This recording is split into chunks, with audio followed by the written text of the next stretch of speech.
Hello friends, welcome back to our channel. ధీరజ్ని arrest చేయించాలని చూసిన సేనాపతి చెంప పగలగొట్టి ధీరజ్తో వెళ్ళిపోయిన ప్రేమ. షాక్లో వల్లి. అసలు ఏం జరిగిందో తెలుసుకోవాలి అంటే ఈ వీడియోని ఎక్కడా స్కిప్ చేయకుండా చివరి వరకు చూడండి. ఇక స్టోరీలోకి వెళ్ళినట్లయితే, ప్రేమ ఒంటరిగా కూర్చొని చాలా బాధపడుతూ కన్నీళ్లు పెట్టుకుంటూ ఉంటుంది. అది చూసిన భద్రావతి, ఏంటే ఇంకా వాడి కోసమే ఆలోచిస్తూ బాధపడుతున్నావా? చూడు, ఏదో ఆవేశంలో నీ గురించి అన్ని నిజాలు అందరి ముందు బయట పెట్టాడని అనుకుందాం. కానీ ఇప్పుడు నువ్వు ఇక్కడ ఇంత బాధపడుతున్నా వాడు మాత్రం నీ కోసం ఇక్కడికి రాలేదు. అంతేకాదు, ఆ వేదవతి కూడా నీ కోసం ఇక్కడికి రాలేదు. ఇంకా ఎందుకే వాళ్ళని నమ్మి వాళ్ళ గురించే ఆలోచిస్తూ బాధపడుతున్నావు? చూడు, నువ్వు ఇంట్లో నుంచి వెళ్ళిపోతేనే వాళ్లకు బాగుంటుందని అందరూ అనుకుంటున్నారు. అందుకే నీ కోసం ఎవరూ రాలేదు. నువ్విక బాధపడకు అని భద్రావతి అంటూ ఉంటే, అప్పుడు రేవతి, ఏంటొదినా అలా మాట్లాడతావు? ఏదో అమ్మాయి బాధపడుతుంటే ఓదార్చి తనని అత్తారింటికి పంపాల్సింది పోయి నువ్వు గొడవని పెద్దది చేసేలా మాట్లాడతావేంటి అనగానే, అప్పుడు భద్రావతి, చూడు రేవతి, అసలు ఇదంతా నీకు తెలియదు. కావాలనే ఆ వేదవతి నా మేనకోడలి జీవితంతో ఆట ఆడుకుంది. ఇక దాన్ని వదిలిపెట్టను. నా మేనకోడలి జీవితాన్ని నాశనం చేసిన ఆ ధీరజ్ గాన్ని అస్సలు వదిలిపెట్టను. చూడు, వాళ్ళ నాన్నని కళ్ళ ముందే కొడుతూ ఉంటే తను చూడలేక ఆ ధీరజ్ గాని చెంప పగల కొట్టింది. కానీ వీడి మాత్రం ఏం జరిగిందో, వీడు వాళ్ళని ఒక్క మాట కూడా అనడం లేదు. వీడిలా తయారయ్యాడేంటి అని భద్రావతి అంటూ ఉంటే, ఇక సేనాపతి, అక్క ఇదంతా వదిలేయక్క. ఇప్పుడు కావలసింది ప్రేమ సంతోషంగా ఉండడం. ఇప్పుడు మనకు అదే ముఖ్యం. వాళ్ళ గురించి ఆలోచించే టైము ఓపిక నాకు లేదు అని సేనాపతి ఇక అక్కడి నుంచి వెళ్ళిపోతూ ఉంటాడు. ఇక అలా వెళ్తూ ఉండగా ఇంతలోనే రామరాజు, తిరుపతి ఇద్దరు తాగుతూ మాట్లాడుకుంటూ ఉంటారు. ఇక అది చూసిన సేనాపతి, రామరాజుగాడేంటి ఇక్కడ కూర్చొని ఎప్పుడూ లేనిది మందు తాగుతున్నాడు అని చెప్పి ఇక సేనాపతి పక్కకు వెళ్ళి వాళ్ళ మాటలు వింటూ ఉంటాడు. ఇక రామరాజు, ఒరేయ్ తిరుపతి, చూసావారా, అదే నా బుజ్జమ్మ ఎప్పుడూ నన్ను మోసం చెయ్యని నా బుజ్జమ్మే ఇప్పుడు నన్ను మోసం చేసింది. ఇన్నేళ్ల నుండి ఎవరూ నన్ను ఏమీ అనకుండా తనే చూసుకుంది. అలాంటిది ఇప్పుడు నన్ను ఒంటరి వాణ్ణి చేసింది అని రామరాజు అంటూ ఉంటే, అప్పుడు తిరుపతి, లేదు బావా, అక్క ఎప్పుడూ తప్పు చెయ్యదు. ఎప్పుడు కూడా నీ వైపే ఉంటుంది. 25 నుండి మా వాళ్ళు ఎంతగా నిన్ను అవమానించినా బాధ పెట్టినా మా అక్క ఊరుకోలేదు. వాళ్ళకి తగిన బుద్ధి చెప్పింది. కానీ ఇప్పుడు నువ్వు మాత్రం మా అక్కతో మాట్లాడొద్దు అన్న మాటనే గుండె పగిలి చచ్చిపోయేలా ఏడుస్తుంది. చూడు బావా, 25 సంవత్సరాల నుండి నువ్వే ప్రాణంగా నీ మాటే వేదంగా బ్రతుకుతున్నా మా అక్కకు ఇంత పెద్ద శిక్ష వేయడం మంచిది కాదు బావా అని తిరుపతి అంటూ ఉంటే, అప్పుడు రామరాజు, ఒరే నా కొడుకు పెళ్లి గురించే నాకు తెలియదని అందరి ముందు నేను తలదించుకుని చూస్తూ ఉన్నాను. అప్పుడు నా పరువు, ప్రతిష్ట అన్నీ పోయాయి. నన్ను నమ్ముకున్నా, నేను ఎంతో ప్రాణంగా చూసుకున్నా నా భార్యే నన్ను మోసం చేసిందంటే అనకుండా ఎలా ఉండమంటావురా అనగానే, అప్పుడు తిరుపతి, చూడు బావా, ఈ 2 కుటుంబాల మధ్య గొడవలు జరుగుతున్నాయి కాబట్టే అక్క ఆ విషయం మీతో చెప్పడం భయపడింది. అందుకే ఆ విషయం మీతో చెప్పలేకపోయింది. కానీ ఒక ఆడపిల్ల జీవితాన్ని కాపాడడం కోసమే అక్క ఇలా చేసింది. కానీ నిన్ను మోసం చెయ్యాలని కాదు, బాధ పెట్టాలని అంతకంటే కాదు అని తిరుపతి అనగానే, ఇక రామరాజు ఆలోచిస్తూ ఉంటాడు. ఇక వెంటనే, ఒరేయ్ తిరుపతి, నువ్వు చెప్పింది కూడా నిజమేరా. నా భార్య ఆలోచించబట్టే ప్రేమ, అదే ఒక ఆడపిల్ల జీవితం అందరి ముందు నవ్వుల పాలు కాకుండా చేశాడు. నా కొడుకు వాళ్ళమ్మ మాట విని ప్రేమ మెడలో తాలి కట్టాడు, తనకో జీవితాన్నిచ్చాడు. కానీ ఇప్పుడు ఆ ప్రేమే అందరి ముందు ధీరజ్ని అపార్థం చేసుకొని తను పుట్టింటికి వెళ్ళిపోయింది. ఇప్పుడు వాడి పరిస్థితి ఏంటిరా అని అంటూ ఉంటే, అప్పుడు తిరుపతి, చూడు బావా, అలా ఎలా ఊరుకుంటాం? ఎలాగైనా ప్రేమని మనసు మార్చి మన ఇంటికి తీసుకొద్దాం అనగానే, అప్పుడు రామరాజు, అవునరా, ఎన్ని కష్టాలు పడైనా ఎంత బాధపడైనా ప్రేమని మనసు మార్చి ధీరజ్ని ప్రేమని ఒకటి చెయ్యాలి. అలా అయితేనే ధీరజ్ ప్రేమని క్షమిస్తాడు, ప్రేమ ధీరజ్ని క్షమిస్తుంది. ఇద్దరూ కలిసి ఉండాలి, కానీ ఏదో ఒకటి చెయ్యాలిరా అని రామరాజు అనగానే అప్పుడు తిరుపతి, బావా అదంతా చూసుకోవడానికి నేనున్నాను కదా, తొందరలోనే వాళ్ళిద్దరినీ ఒకటి చేస్తాను బావా అని తిరుపతి రామరాజుకి మాట ఇస్తాడు. ఇక ఆ మాటలు విన్న రామరాజు చాలా సంతోషపడుతూ ఉంటాడు. ఇక ఇద్దరు ఇలా మాట్లాడుకుంటూ ఉండగా చాటుగా ఉన్న సేనాపతి వీళ్ళ మాటలు విని ఒక్కసారి షాక్ అయిపోయి చూస్తూ ఉంటాడు. ఇదేంటి, వాళ్ళిద్దరు శాశ్వతంగా విడిపోవాలి అనుకొని కదా ఈ ప్లాన్ వేసి ప్లాన్ ప్రకారమే ప్రేమని ఇంటికి తీసుకొచ్చాను, కానీ ఈ రామరాజు గాడేంటి మళ్ళీ వీళ్ళిద్దరినీ ఒకటి చేస్తానంటాడేంటి? ఎలాగైనా ఇప్పుడు ప్రేమ ధీరజులు కలవకూడదు, శాశ్వతంగా విడిపోవాలి, ఏదో ఒకటి చెయ్యాలి, ఏం చెయ్యాలి అని చెప్పి సేనాపతి కంగారు పడుతూ భద్రావతి దగ్గరికి వస్తాడు. ఇక అలా చూసిన భద్రావతి, ఏంట్రా సేన, ఏం జరిగింది, ఎందుకలా కంగారు పడుతున్నావు అని భద్రావతి అనగానే అప్పుడు సేనాపతి, అక్క మునిగిపోయింది, కొంప మునిగిపోయిందక్క, మనము ప్రేమని ఎంత ప్లాన్ ప్రకారం ఇక్కడికి తీసుకొచ్చామో ఆ రామరాజుగాడు ప్రేమ ధీరజులని ఒక్కటి చెయ్యాలని చూస్తున్నాడక్క అని సేనాపతి అనగానే ఆ మాటలు విన్న భద్రావతి ఒక్కసారి షాక్ అవుతుంది. ఏంట్రా, ఏం మాట్లాడుతున్నావు, వాళ్ళిద్దరిని ఒక్కటి చేయడం ఏంటి అనేసరికి అప్పుడు సేనాపతి, అవునక్క, ప్రేమ ధీరజుల్ని ఒక్కటి చేస్తాను, నా కొడుకు జీవితాన్ని కాపాడుకుంటానని రామరాజు తిరుపతితో చెప్తూ ఉన్నాడు అనగానే అప్పుడు భద్రావతి, లేదురా, కలవడానికి వీల్లేదు, ఆ రామరాజుగాడు ఎంత ప్రయత్నించినా నా మేనకోడల్ని ఇక వాళ్ళింటికి తీసుకువెళ్ళలేడు అనగానే ఇక సేనాపతి, అదే అక్క, ప్రేమ మనసు మార్చి ఎలాగైనా ధీరజ్ గురించి మంచిగా చెప్పి ప్రేమని తీసుకువెళ్ళాలని చూస్తున్నారక్క, కానీ అది జరగకముందే మనం ఏదో ఒకటి చెయ్యాలి అని సేనాపతి అనగానే ఇక భద్రావతి ఆలోచిస్తూ ఉంటుంది. ఏం చెయ్యాలరా, ఏం చెయ్యాలో కూడా అర్థం కావడం లేదు అని ఆలోచిస్తూ ఉండగా ఇంతలో సేనాపతికి ఒక ఆలోచన వస్తుంది. అక్క, ఆ రామరాజు గారిని ధీరజ్ గారిని దెబ్బ కొట్టాలి అంటే ఇదే కరెక్ట్ సమయం. చూడక్క, వెంటనే మనం పోలీస్ స్టేషన్కి వెళ్ళి వాళ్ళిద్దరి మీద కంప్లైంట్ ఇద్దాం అని సేనాపతి అనగానే ఇక భద్రావతి షాక్ అయిపోయి చూస్తూ ఉంటుంది.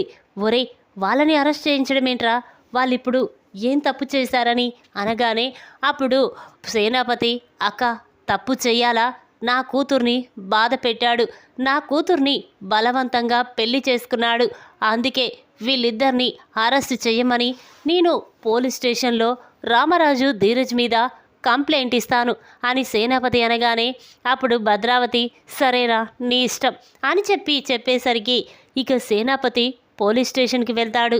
ఇక తనని చూసిన ఎస్ఐ, ఏంటి సేనా గారు ఇలా వచ్చారేంటి అనగానే అప్పుడు సేనాపతి, చూడండి, ఆ రామరాజు ధీరజ్ మీద కంప్లైంట్ ఇవ్వడానికి వచ్చాను, వెంటనే మీరు కంప్లైంట్ తీసుకొని వాళ్ళిద్దరినీ అరెస్ట్ చేయండి అనేసరికి అప్పుడు ఎస్ఐ, సరేనండి అని చెప్పగానే ఇక సేనాపతి వాళ్ళిద్దరి మీద కేసు పెట్టి ఇంటికి వస్తాడు.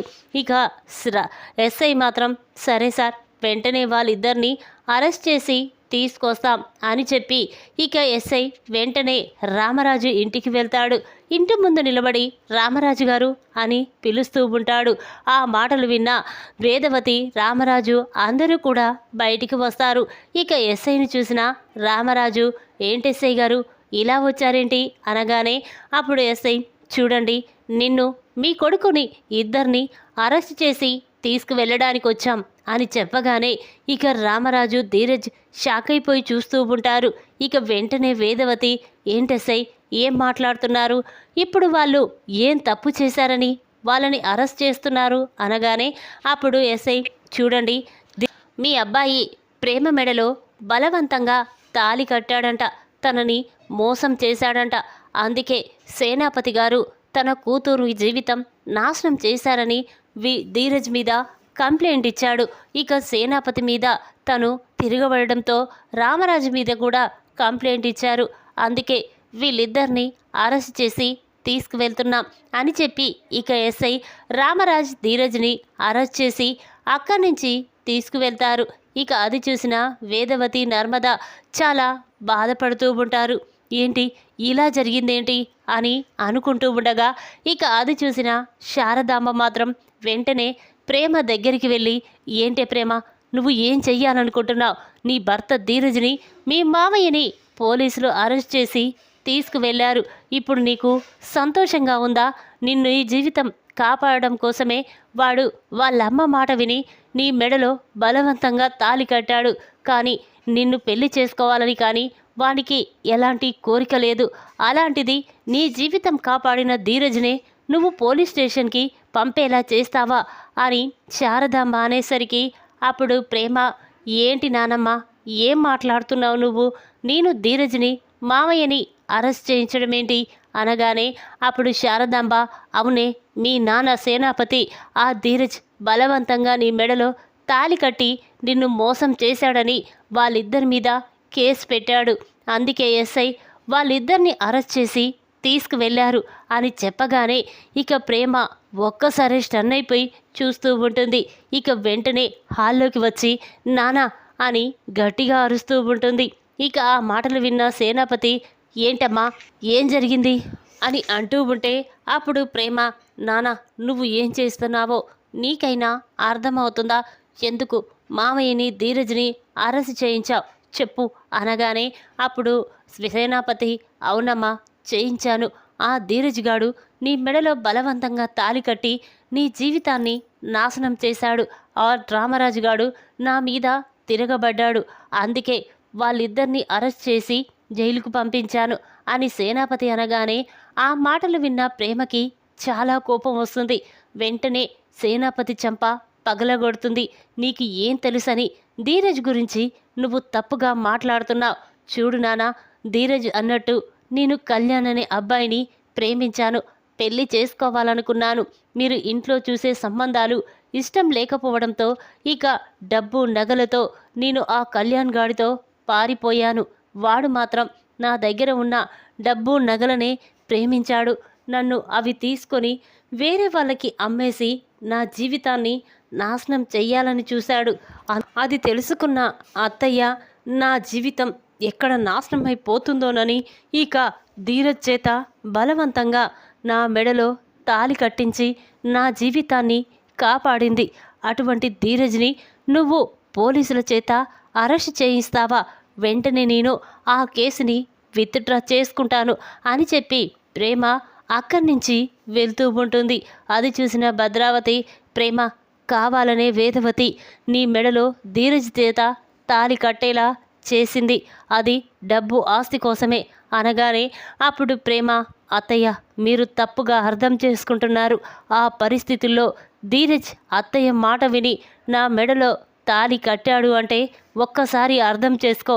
ఇంకొకసారి ధీరజ్ గురించి రామరాజు మామయ్య గురించి తప్పుగా మాట్లాడారంటే నేను అస్సలు ఊరుకోను అని చెప్పి ఇక ప్రేమ సేనాపతి చెంప పగలగొట్టి వెంటనే పోలీస్ స్టేషన్కి వెళ్ళి ఇక వాళ్ళ మీద పెట్టిన కేసుని వాపస్ తీసుకొని వాళ్ళిద్దరినీ విడిపించి ఇంటికి తీసుకొస్తుంది.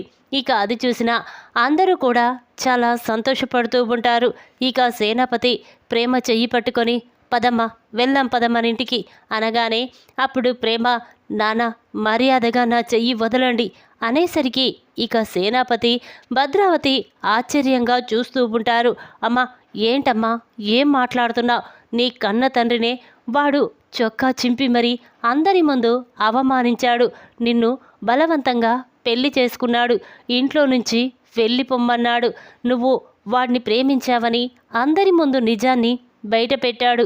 ఇంకా వాడి కోసం నువ్వు వెళ్ళవలసిన అవసరం లేదమ్మా అని సేనాపతి అనగానే అప్పుడు ప్రేమ, నాన్న, ఎవరి కోసం వెళ్ళాలో, ఎక్కడికి వెళ్ళాలో, ఏ నిర్ణయం తీసుకోవాలో నాకు అన్నీ తెలుసు.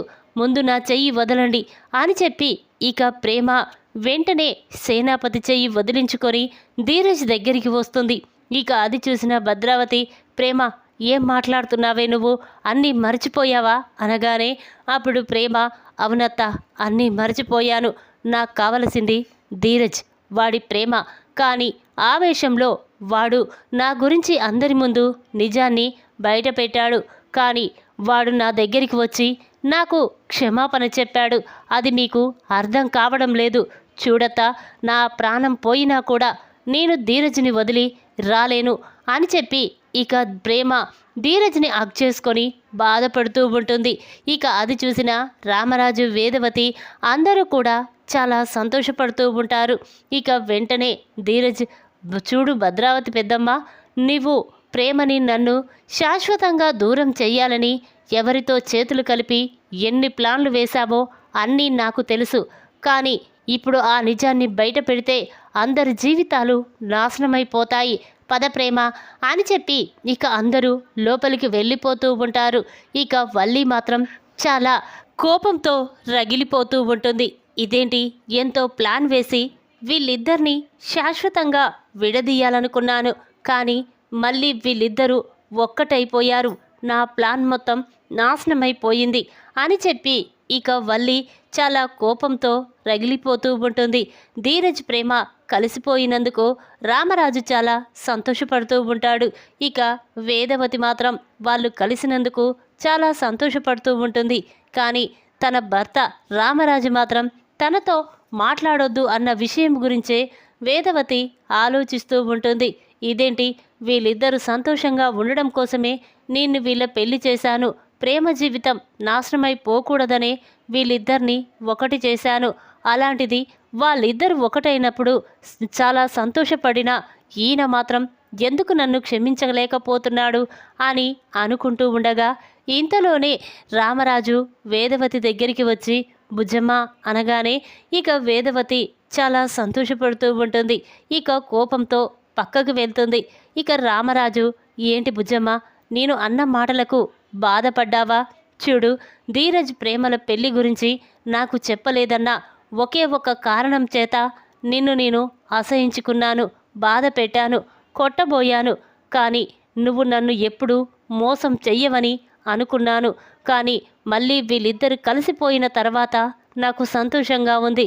భుజమ్మ, ఒక్కసారి నాతో మాట్లాడు అని రామరాజు అనేసరికి ఇక వేదవతి చాలా సంతోషపడుతూ రామరాజుని హగ్ చేసుకొని, చూడండి, నేను నిన్నెప్పుడు మోసం చెయ్యాలనుకోలేదు.